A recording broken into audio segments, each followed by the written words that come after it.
तो जैसा कि लास्ट क्लास में हमने क्या पढ़ लिया है, लास्ट क्लास में हमने पढ़ लिया है कि पृथ्वी की उत्पत्ति कैसी हुई और पृथ्वी की उत्पत्ति के साथ मानव की उत्पत्ति और उसका विकास। ठीक है, इसे हमने डिटेल में बहुत अच्छी तरह से समझ लिया है। ठीक है, अब बात आती है कि जब मानव का विकास हुआ, तो अब जब मानव का विकास हुआ तो शुरुआती चरणों में उसने क्या शुरू किया, शिकार करना। ठीक है, तो जब उसने शिकार करना शुरू किया, ठीक है, तो किस चीज का वो इस्तेमाल करेगा शिकार में?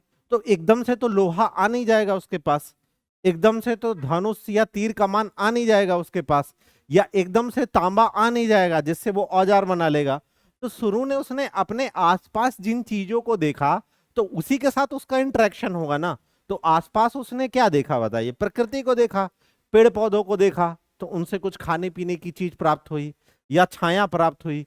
या पहले आदिमानव क्या करता था कि पेड़ में ही ऊपर क्या करता था, सोता था। ठीक है, अब धरती में सोने गया तो पता चला एक आध बार इच्छू बिच्छू काट लिए तो समस्या हो गई। तो बोला अब कहाँ जाए? तो बोला सुरक्षित जगह कहीं चला जाए। तो वही पहाड़ में गुफा बना लिया, पत्थरों को काट करके उसी के अंदर, कि बारिश से भी बच जाए, धूप से भी बच जाए, और वहां आराम से वो आराम कर सके। और उसके गेट को वो पत्थर से ढक के बंद करना शुरू कर दिया। अब खाने पीने के लिए क्या किया जाए? ठीक है, अब तो उसने शिकार करना शुरू किया। तो जब उसने शिकार करना शुरू किया तो देखा आसपास क्या अवेलेबल है, पत्थर। तो पत्थर ही को उठा के जानवर को मारने लगा, और मार करके क्या करने लगा बताइए? शिकार करने लगा। ठीक है, तो अब क्या होगा कि उसको पत्थर को शिकार करने के लिए आवश्यकता के हिसाब से डेवलप करना पड़ेगा कि नहीं करना पड़ेगा? ठीक है, तो उसका जीवन यहां पे पूरी तरह से किस पे डिपेंड हो गया? पत्थरों पे। इसलिए अगला काल बोला जाएगा, वो क्या बोला जाएगा? पाषाण काल बोला जाएगा, या पत्थर का काल बोला जाएगा, स्टोन एज बोला जाएगा। क्योंकि वो अपने जीवन में सबसे ज्यादा किस चीज का उपयोग कर रहा है? पत्थर का। और इसी पत्थर के सहारे वो जीवन जी रहा है कि नहीं जी रहा है? पत्थरों की ही गुफाओं में रह रहा है, और पत्थरों की ही औजार से क्या कर रहा है वो बताइए? जानवर का शिकार कर रहा है। तो शुरुआती दौर में इसने क्या शुरू किया कि अब पत्थर पत्थर से ये कैसे कैसे किन चीजों को बनाए, उसी के आधार पे, उसी के साइज के आधार पे, उसी की आकृति के आधार पे, उसी की विशेषता के आधार पे पाषाण काल को अलग अलग भागों में क्या कर दिया गया है? बांट दिया गया है। ठीक है, तो कॉन्सेप्ट समझिएगा अच्छे से। देखिए, ये क्लास बहुत अच्छे से समझिएगा, क्योंकि पुस्तकों से ये पाषाण काल वगैरह समझ में नहीं आता। बस उसमें लिखा रहता है कि ये चीज यहां मिली है, ये बस्ती यहां मिली है, ये औजार यहां उपयोग किया जाता है यहां। और आदमी बचपन ही से रट रहा है यार कि वो पूरा पाषाण काल होता है, एक मध्य होता है, एक नौ होता है। फिर यार पूरा को भी 3 भागों में क्यों बांट दिया गया है कि निम्न पूरा पाषाण काल, मध्य पूरा पाषाण काल, उच्च पूरा पाषाण काल? और जैसे इसको याद करता है, पुस्तक बंद करता है, सब साफ हो जाता है। ठीक है, फिर लगता है काम करो, इस चैप्टर को छोड़ो, जहां से समझ में आएगा वहां से पढ़ना शुरू करते हैं। सिंधु घाटी सभ्यता से थोड़ा थोड़ा समझ में आ रहा है तो वहां से शुरू करते हैं, है ना? तो आज की क्लास के बाद आपको 100% ये चैप्टर पूरी तरह से क्लियर हो जाएगा, कोई भी चीज बची नहीं रह जाएगी। तो समझिएगा, सबसे पहले क्या हुआ, मानव ने ये सब कहां से सीखा? तो देखो, नदी बह करके आ रही थी। ठीक है, अब नदियों का काम क्या होता है? पत्थर या चट्टानों को काटना। ठीक है, तो पत्थर और चट्टानों को नदी ने क्या किया बताइए? काटा। जो किनारे यहाँ पत्थर चट्टान थे, इनको नदी ने काटना शुरू किया। और जब काटेगी तो फिर ये नदी के साथ बह करके कहाँ आ जाएंगे? यहाँ। और ये अनियमित आकार के रहेंगे कि नहीं रहेंगे? इनका कोई विशेष आकार तो रहेगा नहीं। ठीक है, तो ये कैसे रहेंगे बताइए? अनियमित आकार के रहेंगे।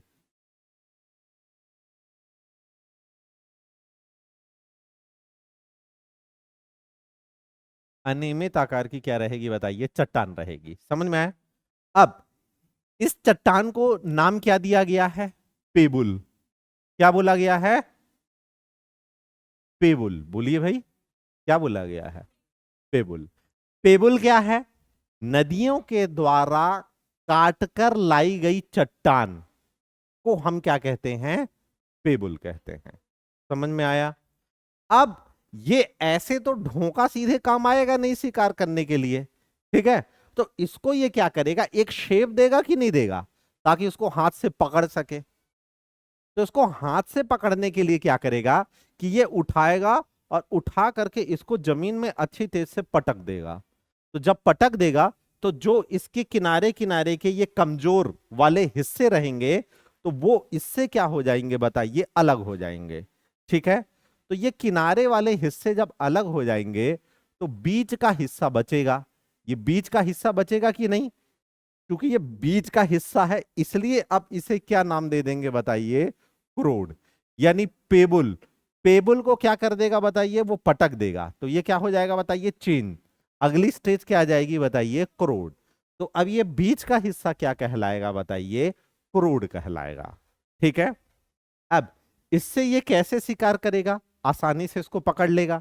नहीं तो इससे उसका आदि मानव का हाथ भी कट सकता था कि नहीं कट सकता था, पकड़ भी आएगी क्या, नहीं। अब क्रोड में उसकी ग्रिप आ जाएगी कि नहीं।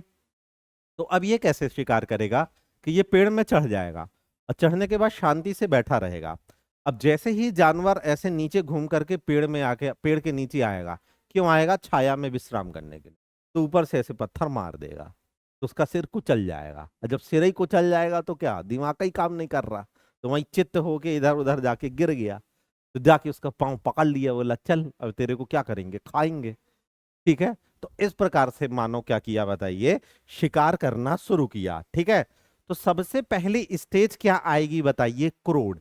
यानी मानव ने सबसे पहले पत्थर से बने किस हथियार का प्रयोग करना शुरू किया, तो किसका शुरू किया, क्रोड। क्रोड कहां से मिलेगा, नदियों के द्वारा बहाई गई चट्टान से मिलेगा।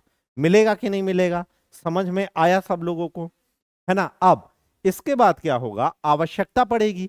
क्या आवश्यकता पड़ेगी, इसी क्रोड से आगे ये क्या करेगा बताइए, औजार बनाएगा। तो अब इसी क्रोड को ये क्या करेगा बताइए, ट्रांसफॉर्म करेगा। क्या ट्रांसफॉर्म करेगा, तो इसका ये किनारे वाला जो हिस्सा है, ठीक है, इसको ये फिर और पटकेगा।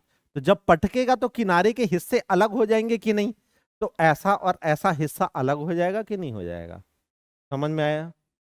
तो औजार कैसे बना रहा है, एक एक स्टेज देखते जा रहे हो ना। देखो पुस्तकों में क्या होता है कि पुस्तकों में केवल इंफॉर्मेशन लिखी रहती है, उसमें समझाया नहीं रहता है। और जो लेखक लिखता है तो वो अपने हिसाब से लिखता है, इसलिए हमको उसको समझने में दिक्कत आती है और बहुत ज्यादा बोरिंग महसूस होने लगती है। लेकिन यहाँ पे हम प्रैक्टिकल रूप में देख रहे हैं कि उसने किया क्या क्या है। अब इन चीजों को पुस्तकों में नहीं लिखा जा सकता, क्यों, क्योंकि पुस्तक इतनी मोटी से कितनी हो जाएगी, इतनी मोटी हो जाएगी। तो इसीलिए कहते हैं कि पढ़ना भी एक कला है और पढ़ाना भी एक कला है।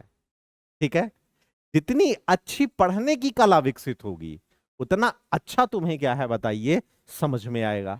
लेकिन हमारे इस इंडिया के एजुकेशन सिस्टम में रट्टाफिकेशन में ना तो विद्यार्थी पढ़ना सीख पाया और ना टीचर पढ़ाना सीख पाए, तो दोनों गर्त में है। समझ रहे हो, टीचर भी गर्त में है और विद्यार्थी भी गर्त में है। ठीक है, टीचर को भी रोजगार नहीं मिल रहा है, विद्यार्थी को भी रोजगार नहीं मिल रहा है और बेरोजगारी बढ़ती जा रही है। ठीक है, अब समझना बात को। ठीक है, क्या मिल गया आप लोगों को बताइए, इस तरह की आकृति मिल गई कि नहीं मिल गई। ठीक है, तो अब ये मानव क्या करेगा, इसके एक तरफ धार कर देगा, फिर आगे बोलेगा कि यार ये धार क्या है, खत्म हो जाती है करते करते, तो फिर दोबारा शिला पे धार करेगा ना, तो टाइम लग जाएगा। अब जानवर को पकड़ के मारे किसी तरह मुश्किल से, अब उसकी मुंडी को क्या कर रहे हैं, काट रहे हैं। काटते काटते क्या हुआ, इसकी धार खत्म हो गई। अब भूख ज्यादा तेज लगी है तो फिर धार करेगा, तो दिमाग खराब होगा कि नहीं होगा। तो उसने बोला एक काम करो, इस पत्थर के दोनों तरफ क्या कर दो, धार कर दो। तो जब दोनों तरफ धार कर देंगे तो यहां की धार खत्म हो जाएगी, तो फिर यहां की धार को हम क्या कर लेंगे, यूज कर लेंगे। तो एक तरफ जहां जिस पत्थर के क्रोड, क्रोड का हिस्सा निकला टूट के, क्रोड का बाहरी हिस्सा टूट के निकला, उसको एक तरफ धार कर दिया तो बन गया चॉपर। तो इसे क्या कहेंगे हम, चॉपर। जब उसे दोनों तरफ धार कर देंगे तो क्या कहेंगे, चॉपिंग। क्या कहेंगे, चॉपिंग। तो ऐसा पत्थर क्या कहलाएगा, चॉपिंग। ठीक है, फिर इसके बाद ये बोला कि काटने के लिए भी एक अलग से चाहिए, तो इसी को क्या करेगा ये, कि ऐसा डेवलप कर देगा, ऐसा और ऐसा। ठीक है, तो इससे क्या होगा कि छोटे छोटे पीस काट देगा। काटेगा कि नहीं काटेगा, तो इसे क्या बोलेगा, ये विदारणी नाम दिया गया है इस हथियार को, विदारणी। तो समझ में आया आप लोगों को क्या, कि पत्थर आया, पटके, क्रोड बना, दोबारा पटके, ये हिस्सा निकला और ये हिस्सा निकला, एक तरफ धार किया चॉपर, दोनों तरफ चॉपिंग, और इसी को क्या किया, एक हिस्सा ऐसा बनाया और ऐसा, और दोनों तरफ क्या कर दिया, धार। अब इससे एक तरफ cut cut cut cut piece किया, फिर उल्टा किया, उसकी धार चली गई तो दूसरी तरफ से कट कट कट करके पीस किया, तो चॉपर, चॉपिंग और विदारणी बना। समझ में आया? ठीक है। फिर अब और क्या ट्रांसफॉर्मेशन होगा हथियार बनाने में, और क्या चेंज होगा तो समझना। ठीक है, इसको, ये हिस्से को क्या किया, इसी हिस्से को ये आगे ले गया। ठीक है, ये जो आपका है, ठीक है, तो इसको क्या बोला, इसको क्या नाम दिया गया, समझना बात को। अब इसको इसने कैसे ट्रांसफॉर्म किया, कि इसको अर्धचंद्राकार आकृति में, मतलब इसको अर्धचंद्राकार आकृति में कई बार पटका, तो ऐसे टुकड़े जो अर्धचंद्राकार आकृति के बने, ठीक है, बड़े, तो उसको क्या बोला इसने, उसको क्या नाम दिया गया है, उसको फलक नाम दिया गया है। क्या नाम दिया गया है बताइए, फलक नाम दिया गया है। समझ में आया? सब बन यहीं से रहा है, बेस मटेरियल समझ में आ रहा है क्या है। इसको और तेजी से जब पटकेगा तो इस तरह का निकल जाएगा कि नहीं निकल जाएगा, तो इसको क्या कहेगा बताइए, फलक कहेगा। बहुत तेजी से पटका, किनारा अलग हुआ, तो क्या बना, फलक। अब फलक से भी क्या है बताइए, 3 प्रकार के औजार बना लेगा। कैसे बना लेगा फलक से, ठीक है, तो ये ऊपर वाला हिस्सा इसका तीक्ष्ण रहेगा। कैसा रहेगा बताइए, ऊपर वाला हिस्सा तीक्ष्ण रहेगा। समझ में आया? तो इसे ये क्या बोलेगा, खुरचनी।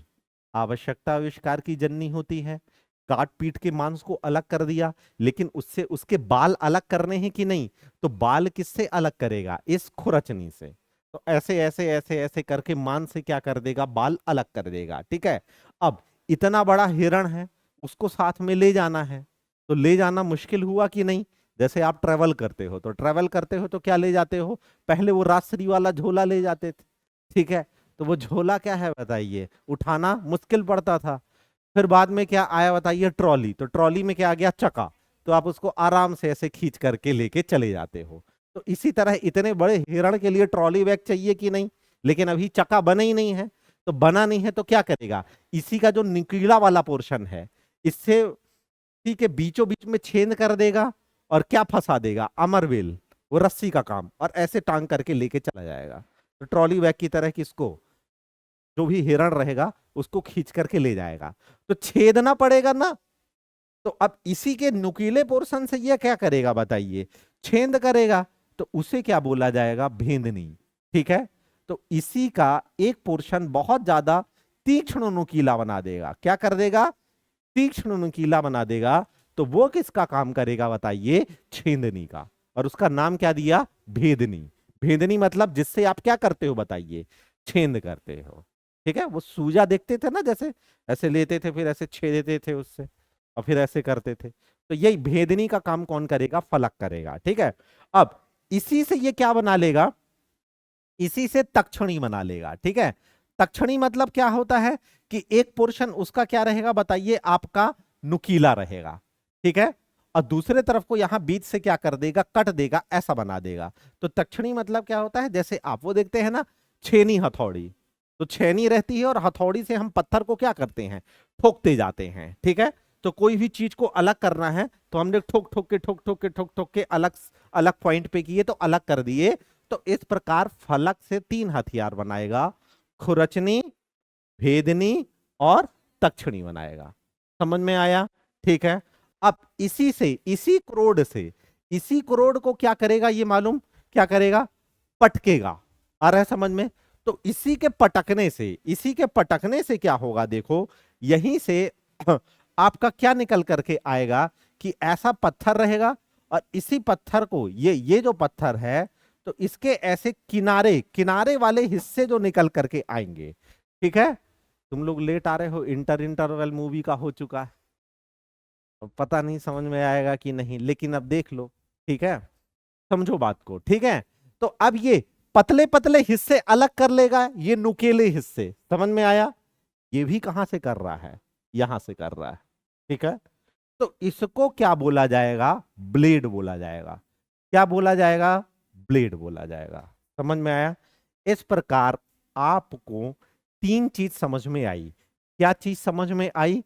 कि सबसे पहले तो करोड़ वाले मटेरियल से कुछ बनेगा, ए हो गया।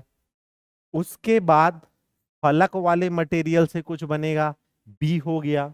उसके बाद ब्लेड वाले मटेरियल से बनेगा। अब ब्लेड का काम क्या करेंगे? काटने के लिए करेंगे। समझ में आया? क्या समझ में नहीं आया तुमको? भैया यहीं को पटका तो वो जो चट्टान है तो उसके जो किनारे वाले जो टुकड़े हैं ना, इसको निकाल के अलग कर लिया, पतले पतले। इसको निकाल के अलग कर लिया, इसको निकाल के अलग कर लिया, और इसमें कर लिया धार। तो ब्लेड जैसा ये एक ब्लेड बन गई, ये एक ब्लेड बन गई, ये एक ब्लेड बन गई, खूब सारी ब्लेड बन गई। तभी तो आगे चल के फिर सेविंग करेगा। आजकल तो सेविंग का कल्चर चला गया है। ठीक है? तो समझ में आया आपको कि नहीं? तो अब ये ब्लेड हो गया कि नहीं? तो तीन प्रकार की चीज बन के आई ना आपके सामने। पहला क्या? क्रोड से बन करके आया, बी फलक से बन के आया, सी ब्लेड से बन के आया। तो इसी आधार पे इसे क्या बोला गया है? क्रोड कल्चर, क्रोड संस्कृति, फलक कल्चर, फलक संस्कृति, और ब्लेड कल्चर, ब्लेड संस्कृति। समझ में आया? और इसी के आधार पे इनको नाम दे दिया गया है।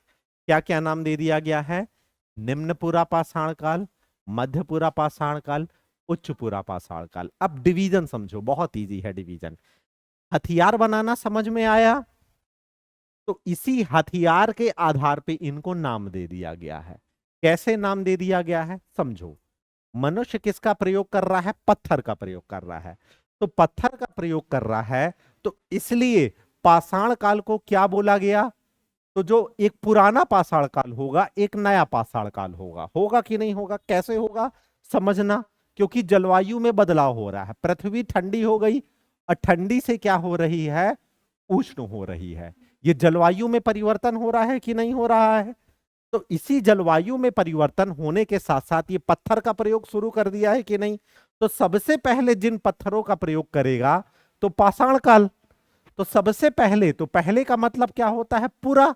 पूरा मतलब सबसे पहले, तो पूरा पाषाण काल। ठीक है? अब उष्ण काल आ जाएगा कि नहीं? तो उष्ण काल तो नया समय आ गया कि नहीं? तो नए समय को क्या बोला जाएगा? नव। ठीक है? अब पत्थर का प्रयोग कर रहा है तो इसलिए क्या बोला जाएगा? पाषाण काल। तो डिवीजन आपको समझ में आ रहा है? ये डिवीजन किसके आधार पे हुआ बताओ? जलवायु के आधार पे हुआ। अब चूंकि यहां से यहां पहुंचने में बहुत करोड़ों वर्ष का समय लगा है, और ये बीच का काल संक्रमण काल कहलाएगा कि नहीं? जहां पे चेंज हो रहा है, तो चेंज हो रहा है, तो इसलिए बीच वाले काल को क्या नाम दे दिया? मध्य पाषाण काल। मतलब ये बीच का हो गया कि नहीं हो गया? तो बीच का होगा तो मध्य ही बोला जाएगा ना, और क्या बोला जाएगा? तो इस तरह से इनका क्लासिफिकेशन, तो classification I think in detail समझ में आ गया होगा। अब तो नहीं भूलेगा ना? ठीक है? अब समझना बात को। अब यहां पे गहराई क्या? सबसे पहले पत्थर का प्रयोग करना शुरू किया। कैसे शुरू किया? ऐसे शुरू किया। किया कि नहीं किया? अब इसमें कैसे कैसे शुरू किया? ए क्रोड, बी फलक, सी ब्लेड। तो इसको तीन डिवीजन कर दिया जाएगा: क्रोड कल्चर, फलक कल्चर, और ब्लेड कल्चर। तो अब इसका जो डिवीजन होगा, तो तीन में डिवीजन जाएगा ये कि नहीं जाएगा? कैसे डिवीजन जा रहा है ये? पत्थर को प्रयोग करने के आधार पे। मतलब पत्थर के औजार को प्रयोग करने के आधार पे पूरा पाषाण काल तीन भागों में बांटा जाएगा: क्रोड, फलक और ब्लेड। ठीक है? तो इसको शब्द में क्या बोल देगा? शब्द में इसे बोलेगा सबसे पहले का है। ठीक है? तो सबसे पहले स्टार्टिंग वाला है, तो इसे क्या बोलेगा? निम्न। और क्या नाम है? पूरा पाषाण काल। तो पूरा पाषाण काल। बीच वाले को क्या बोलेगा? मध्य। और क्या चल रहा है? पूरा पाषाण काल। बाद वाले को क्या बोलेगा? उच्च। उच्च पूरा पाषाण काल। तो निम्न पूरा पाषाण काल को हम क्या बोलेंगे? क्रोड कल्चर। क्रोड कल्चर। मध्य पूरा पाषाण काल को क्या बोलेंगे? फलक कल्चर। उच्च पूरा पाषाण काल को क्या कहेंगे? Blade culture. तो समझ में आया आपको पूरा क्लासिफिकेशन? तो पूरा पाषाण काल को तीन भागों में, पहले पहले हमने दो भाग में बांटा, पूरा और नव। बीच का क्या कहलाएगा बताइए? मध्य। लेकिन यहां पे पत्थर के औजार को हम अलग अलग तरह से प्रयोग कर रहे हैं ना, तो तीन टाइप से कर रहे हैं, तो तीन भाग में बांटेगा, क्रोड, फलक और ब्लेड। अब इसको शब्दों में क्या नाम दे देंगे? सबसे पहले को निम्न, बीच वाले को मध्य, तीसरे वाले को उच्च, और नाम क्या जुड़ा है? पूरा पाषाण काल। तो ये पूरा आपका क्या हो गया बताइए? पूरा पाषाण काल का डिवीजन, और डिवीजन के साथ पूरा पाषाण काल का इन तीनों का एक्सप्लेनेशन। समझ में आ गया? कोई दिक्कत, कोई समस्या, कहीं को कोई डाउट या कंफ्यूजन पूछना है तो पूछ लो। अब जाकर के दुनिया की कोई भी पुस्तक उठा के पढ़ना, तो 100% वो आपको समझ में आ जाएगी। क्लियर है? ठीक है।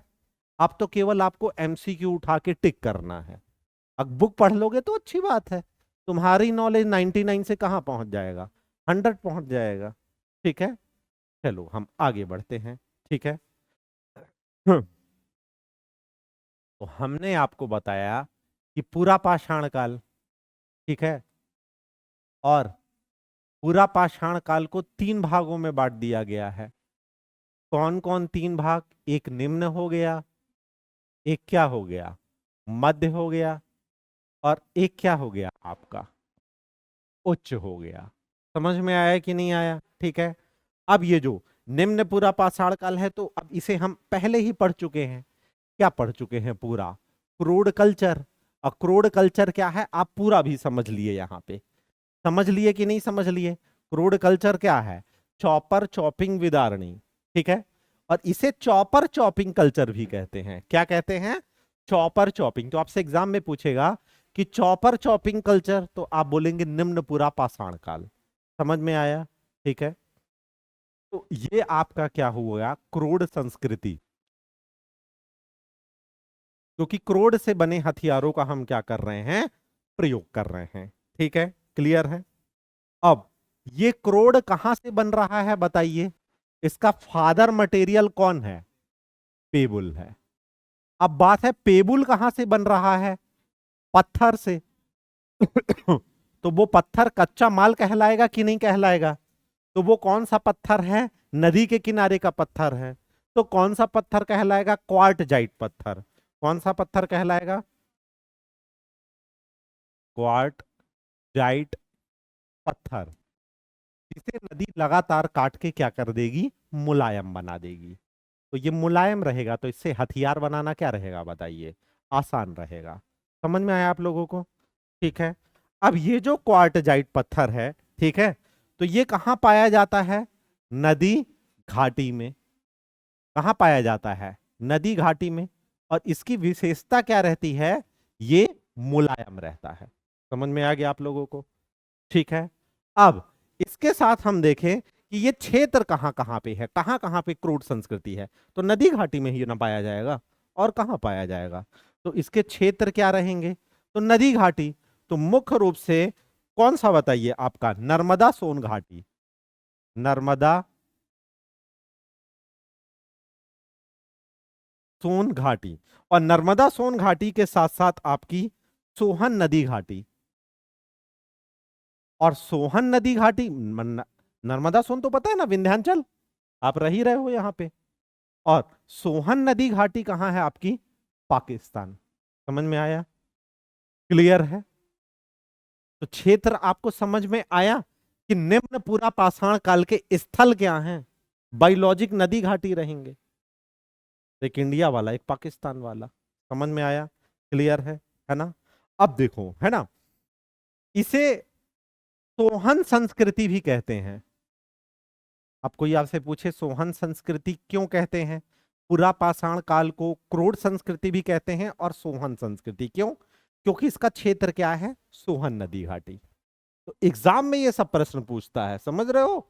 सोहन संस्कृति, क्रोड संस्कृति, ये सब क्या है? निम्न पुरा पाषाण कालीन क्षेत्र है, वही उसकी संस्कृति कहलाएगी। ठीक है, चलो अब आपसे कोई पूछे ये लोग क्या करते थे तो आप बता देंगे शिकार करते थे। शिकार ही ना कर रहे हैं तो ये सब लिखने की आवश्यकता नहीं है। जैसे बुकों में लिखता है कि ये खाना बदोश थे, ये शिकार करते थे, तो ये सब फालतू बात है ना, कॉमन सेंस है कि नहीं? तो उसी में आ गया ये इसके अंदर। ठीक है, अब हम आगे बढ़ते हैं। ठीक है, तो दक्षिण भारत में इसी पेबुल से समझना, इसी का एक्सटेंशन समझना, दक्षिण भारत में यानी कि साउथ इंडिया में इसी पेबुल से क्या बनाया जाता था? ऐसा ऐसा बना दिया जाता था। देखो इसका ये सिरा नुकीला और यहां पे पकड़ने के लिए एक मूठा टाइप, समझ में आया? कुल्हाड़ी जैसा लग रहा है कि नहीं लग रहा है? और इसमें पकड़ने के लिए यहां क्या बना दिया गया है? ठीक है, शीर्ष। तो ये हेड हुआ, इसे क्या कहेंगे? हेड, शीर्ष। और ये एक्स यानी कुल्हाड़ी हुआ कि नहीं? तो कुल्हाड़ी को क्या कहते हैं? एक्स। तो हेड एक्स कल्चर। तो पूरा पाषाण काल को दक्षिण भारत में क्या बोला जाएगा? Head x culture. और उत्तर भारत में क्या बोला जाएगा? Chopper chopping culture. क्योंकि उत्तर भारत में क्या बना रहे हैं? चॉपर चॉपिंग विदारणी बना रहे हैं। और दक्षिण भारत में इसी क्रोड से क्या बना दे रहे हैं? हेड एक्स बना दे रहे हैं। अब समझना, बहुत डीप में क्वेश्चन को समझना है ना। ये आपके नेट का जो पेपर होता है हिस्ट्री का, उसमें पूछा था। क्या पूछा था आपसे? कि भाई निम्न पुरा पाषाण काल में दक्षिण भारत की संस्कृति को क्या कहते हैं? तो क्या कहते हैं? Head x culture. और उत्तर भारत की संस्कृति को क्या कहते हैं? Chopper chopping culture. यहां हेड एक्स क्यों बोलते हैं? इसलिए बोलते हैं क्योंकि ये लोग ने कुल्हाड़ी बना ली। अब आगे चल करके इसी कुल्हाड़ी का ट्रांसफॉर्मेशन हो जाएगा। क्या हो जाएगा? इसमें एक हुक बना देंगे और उसमें बेत फंसा देंगे, तो फिर लकड़ी को काटने में क्या जाएगी? आसानी। फिर यही पत्थर किसमें ट्रांसफॉर्म हो जाएगा? आगे चल के तांबे की खोज हो जाएगी, तांबा से बना देंगे। फिर तांबे से लोहे, तो वर्तमान में वही लोहे की कुल्हाड़ी आप देख रहे हो ना। तो यहां से बन करके आई। तो आई थिंक आपको पाषाण काल में, पूरा पाषाण काल में, निम्न पूरा पाषाण काल इन डिटेल पूरा समझ में आ गया है, उत्तर भारत से दक्षिण भारत तक। उसके क्षेत्र, संस्कृति कौन कौन सी है, क्या? मध्य पूरा पाषाण काल। ठीक है, मध्य पूरा पाषाण काल को हम क्या बोलते हैं? कौन सी संस्कृति? फलक संस्कृति कहते हैं। ठीक है, अब ये फलक संस्कृति क्या है पढ़ाने की आवश्यकता नहीं है, अभी पूरा पढ़ा दिया हूं मैं। क्या? खुरचनी, भेदनी और तक्षणी, यही है क्या आपकी? बताइए, फलक संस्कृति। और यही इसके क्या है बताइए? औजार हैं। कैसे क्या बनाया जाता है आपको सब बता दिया है। ठीक है, ये भी किससे बन रहा है? पेबुल। और पेबुल का कौन सा हिस्सा है? किनारा, नुकीला हिस्सा है। इसका भी कच्चा माल क्या है? क्वार्टजाइट है भाई।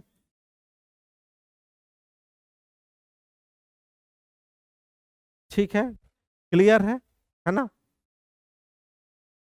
चलो, अब इसे हम क्या कहते हैं? नेवासा संस्कृति। जैसे वहां पे हम क्या कह रहे थे, आप लोगों को पढ़ाया मैंने, बताया क्या कह रहे थे? सोहन संस्कृति। क्योंकि सबसे ज्यादा हथियार सोहन नदी घाटी में मिले हैं, तो इसलिए सोहन संस्कृति। और इसे नेवासा संस्कृति, क्योंकि सबसे ज्यादा हथियार कहां मिले हैं? नेवासा में। नेवासा कहां है? वर्तमान महाराष्ट्र में। कहां पे है? वर्तमान महाराष्ट्र में। ठीक है, समझ में आया आप लोगों को? अब हम देखते हैं उच्चपुरा पाषाण काल। तो उच्चपुरा पाषाण काल जो है, तो इसे क्या बोला जाता है? ब्लेड संस्कृति बोला जाता है। क्या बोला जाता है? ब्लेड संस्कृति बोला जाता है। क्यों बोला जाता है ब्लेड संस्कृति? आपने देखा क्रोड से हमने बनाया ब्लेड, तो ये क्या हो गया बताइए? ब्लेड संस्कृति हो गया। ठीक है, अब ये जो ब्लेड संस्कृति है, ठीक है, तो यहां पे सबसे ज्यादा एडवांस फॉर्म आ गया कि नहीं? खूब सारे ब्लेड बना लिए, अब काटते चीरते फाड़ते रहो, कोई दिक्कत ही नहीं है। और यहां यहां आते तक मानव भी डेवलप हो गया, समझ में आया? मानव यहां पे होमोसेपियंस बन गया। अब होमोसेपियंस कैसे बन गया इसके पहले लेक्चर में बता चुके हैं। साथ में मानव भी डेवलप हो रहा है कि नहीं? तो उच्च पुरा पाषाण काल में मानव विकसित होकर के कहां आ गया? होमोसेपियंस में आ गया। तो होमोसेपियंस कैसा मानव है? बुद्धिमान मानव है कि नहीं है? यानी ये कैसा मानव है बताइए? बुद्धिमान मानव। तो इसने क्या करना शुरू कर दिया बताइए? खेती। तो जीवन कैसा हो गया? व्यवस्थित। जनसंख्या बढ़ने लगेगी और जीवन में क्या आ जाएगा? स्थायित्व। अब पूरे टाइम खेती करता रहेगा क्या? बाकी टाइम तो फुर्सत रहेगा ना। तो फुर्सत में ये मनोरंजन करने लगा। तो मनोरंजन करने लगा तो कला का विकास हो गया। किसका विकास हो गया बताइए? कला का विकास हो गया। तो कला में ये क्या करने लगा भाई? चित्रकारी करने लगा। क्या करने लगा? चित्रकारी। अब बारिश के टाइम पे तो खेती नहीं होगी ना, तो गुफा के अंदर रहेगा तो कुछ तो टाइम पास के लिए चाहिए ना। तो उसी गुफाओं में जाकर के चित्रकारी करने लगा। तो ये मिलेगी आपको जाके भीमबेटका में। कहां पे मिलेगा? भीमबेटका कहां पे स्थित है? मध्य प्रदेश के रायसेन जिले में भीमबेटका की गुफाएं। तो वहां पे आपको ये चित्रकारी देखने को मिलेगी। अगर विश्वास ना हो तो जाके देख लेना, वहां पे आपको मिल जाएगा। ठीक है। और चित्रकारी के साथ देखो, चित्रकारी कहां पे करेगा? यहां पे लिख लेना तुम लोग, कहां पे करेगा? भीमबेटका में। ठीक है। और भी कई जगह किया है, लेकिन जहां हमें खोज हुई है सबसे बड़ा स्थल। ठीक है। और इसी के साथ पत्थरों में वो नक्काशी करने लगेगा। नक्काशी मतलब समझ रहे हो ना? पत्थर को उठाया, उसको तराशा, तराश करके कुछ अलग अलग आकृति बना दी, बैलगाड़ी बना दी, मूर्ति बना दी, कुछ भी। तो नक्काशी कहां पे करेगा? बेलन नदी घाटी पे। कहां पे करेगा? बेलन नदी घाटी में। समझ में आया? बहुत ज्यादा मानव अब विकसित हो चुका है। कहां पे विकसित हो चुका है? आपके उच्च पुरा पाषाण काल में। तो समझ में आया? आगे बढ़े, कोई दिक्कत समस्या तो नहीं यहां तक? तो देखो हमने क्या समझ लिया? हमने समझ लिया पाषाण काल का पहला डिवीजन, यानी कि कौन सा है बताइए? पुरा पाषाण काल, जिसके 3 डिवीजन होंगे। निम्न पुरा पाषाण काल, उच्च पुरा पाषाण काल और सॉरी मध्य पुरा पाषाण काल और उच्च पुरा पाषाण काल। किस आधार पे?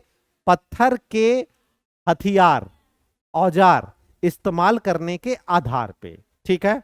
अब बाकी का डिवीजन तो जलवायु के आधार पे है ना, तो उस पे चलते हैं हमने। यानी पाषाण काल, पाषाण में पहला क्या था बताइए? पूरा। पूरा पाषाण काल में यहां पे पृथ्वी जमी हुई थी, और जम करके क्या हो जाएगी बताइए? पिघलेगी। तो उष्ण आएगी, तो उष्ण होगा तो क्या बताइए? आपका नवपाषाण। और बीच का संक्रमण काल क्या कहलाएगा? मध्य। तो पूरा को हमने 3 भागों में पढ़ लिया है, निम्न और मध्य और उच्च। अब किसको पढ़ेंगे? मध्य पाषाण काल को। समझ में आ रहा है कि नहीं? तो अब मध्य पाषाण काल में क्या होगा? अब परिवर्तन होगा कि नहीं? अब जानवर को यह पता चल जाएगा कि मुझे पेड़ के नीचे नहीं जाना है, क्योंकि अगर मैं पेड़ के नीचे जाऊंगा तो क्या हो जाएगा? मुझे मार दिया जाएगा। अब वो पेड़ के नीचे आके नहीं बैठेगा, अब वो मैदान में रहेगा। अब मैदान में कहां रहेगा? घास के बीच में रहेगा। वो भी तो अपनी सुरक्षा करेगा। देख रहे हो प्रकृति का इंटरेक्शन? एक बच रहा है और एक मारने का नया तरीका खोज रहा है। समझ रहे हो? अब ये नया तरीका, तो अब ये बताओ, इतने बड़े बड़े पत्थर को ले जाएगा वो अपने साथ में मैदान में? क्या ले जाएगा? तो वो खुद ही चित्त हो जाएगा, तो जानवर ही उसी को खा लेगा। तो अब वो क्या करेगा?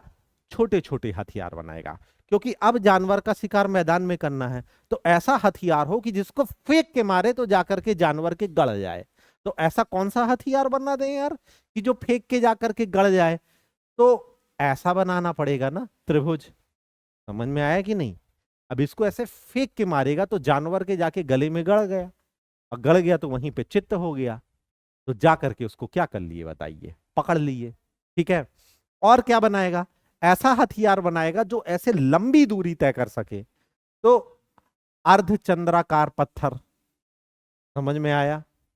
और क्या बनाएगा? समलंब चतुर्भुज के आकार का पत्थर। अब यहां पे पत्थर बड़े से पत्थरों का आकार क्या हो गया है? छोटा हो गया कि नहीं हो गया? ठीक है। और इसी के साथ साथ क्या हो रहा है?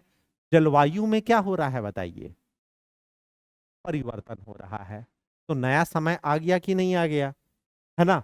अब लंबी दूरी के लिए मारने के लिए यहीं पे आगे चल करके ये आविष्कार कर लेगा किसका? तीर कमान का। तो इसे हम क्या कहते हैं? तीर कमान कल्चर भी कहते हैं। समझ में आया? यानी कि मध्य पाषाण काल में किसका आविष्कार हो जाएगा बताइए? तीर कमान का। अब ये तीर से भी क्या करेगा बताइए? अब भैया डंडी लिया, समझ में आया। डंडी के पिछले वाले हिस्से में ये वाला बांध देगा और अगले वाले हिस्से में क्या बांध दिया? ये वाला पत्थर। लो बन गई तीर। अब सोचा लंबे दूरी तक कैसे फेंके, तो देखा अमरवेल भी मेरे पास है और कुछ फ्लेक्सिबल लकड़ी है। अगर इससे मैं ऐसे फेंकूं, खाली टाइम बैठेगा तो सोचेगा कि नहीं, तो नया आविष्कार होगा कि नहीं होगा। तो कौन सा कल्चर आ जाएगा यहीं से? तीर कमान का कल्चर आ जाएगा। समझ रहे हो ना एक एक चीज कैसे बन रही है? बना के दिखा रहे हैं कि नहीं? समझ रहे हो? अच्छा ये बताओ, इस जन्म में तो नहीं भूलोगे ना ये सब, क्योंकि बना करके क्या है, देख लिए हो यहाँ पे। ठीक है ना। अब इससे ये क्या करेगा, तो इसी को कौन सी तकनीक बोला जाएगा? प्रक्षेपास्त्र तकनीक, यानी मिसाइल टेक्निक। मिसाइल टेक्निक, समझ में आया? क्लियर है ना। अब देखिए, अब इसी समय आग की खोज होगी। हालांकि अच्छी तरह से आग जलाना ये नवपाषाण काल में सीखेगा। ठीक है। अब ये नदी के किनारे कुछ पत्थर पाएगा, चकमक पत्थर, जानते हो ना। खाली टाइम पे बैठेगा तो उसी पत्थर से खेलने लगेगा। जैसे आप गिप्पी गेंद खेलते हो ना, ये भी कुछ खेलेगा कि नहीं खेलेगा। तो ऐसे ही पत्थर को पत्थर से मार रहा था तो देखा उससे चिंगारी निकली। तो बोला अरे ये क्या निकल रहा है चकमक पत्थर से। तो उसने दोबारा मारा, बार बार मारा तो देखा खूब सारी चिंगारी। तो उनको पास में लाया, पास में लाके मारने लगा, ऐसे छुआ तो बोला ये तो गर्म है, ये क्या चीज है। तो ऐसे मारते मारते एक बार अनायास क्या हुआ कि झाड़ी के पास कहीं पत्थर पड़ा था, मारा तो आग लग गई। तो उसको ऐसे समझ में आया क्या, ये एक्सीडेंट से आग का आविष्कार हो गया। लेकिन अब अच्छी तरह से आग जलाना कहां पे, और पूरी तरह से आग का प्रयोग कहां? देखो आग की खोज तो यहां पे हो जाएगी, लेकिन उसका प्रयोग कहां पे होगा? तो कई पुस्तकों में गलत लिखा रहता है, नवपाषाण में लिखा रहेगा, लेकिन इसके डेप्थ को समझो।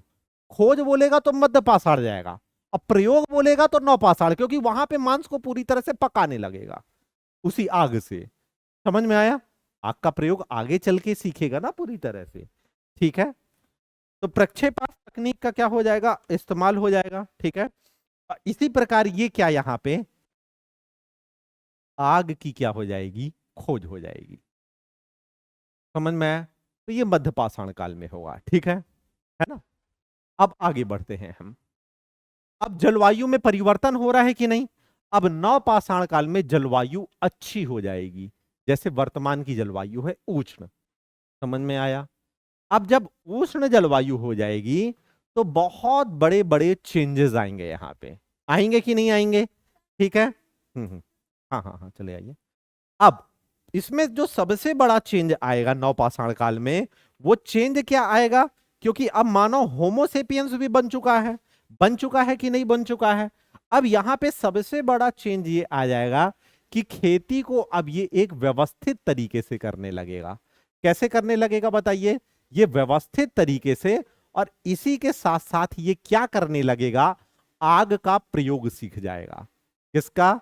आग का प्रयोग। और इससे ये क्या करने लगेगा बताइए? मांस पकाने लगेगा। तो मांस भी अच्छी मात्रा में इसको मिलने लगेगा, खेती भी। तो इससे क्या बच जाएगी? बस्ती। और बस्ती बच जाएगी तो बस उससे क्या, समाज। और समाज बच जाएगा तो क्या बन जाएगी? सभ्यता।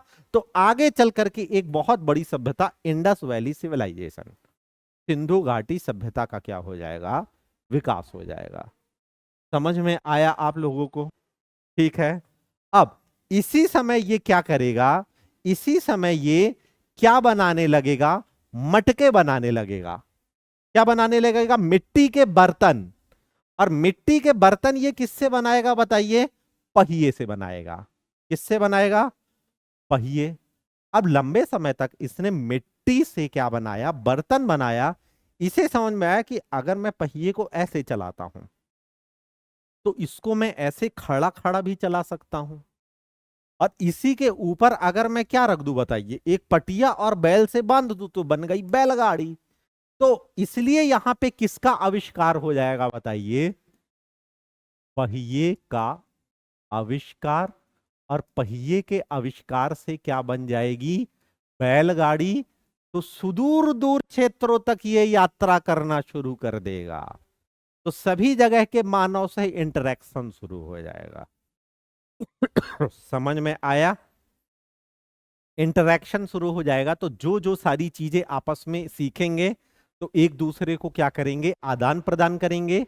और जहां पे जो जो भी अच्छी चीजें होंगी तो उसको ये लोग क्या करेंगे बताइए? आपस में शेयर करेंगे। तो समझ में आया? तो सबसे बड़ा क्रांतिकारी बदलाव क्या है? पहिए का आविष्कार, आग का प्रयोग, व्यवस्थित तरीके से खेती। तो सभ्यता का विकास होगा कि नहीं? समझ में? तो ये था हमारा पूरा पाषाण काल। इसके बाद आप कहीं के भी एमसीक्यू उठा के लगा डालिए, कहीं की भी बुक पढ़ लीजिए, 100% क्लियर है। ठीक है।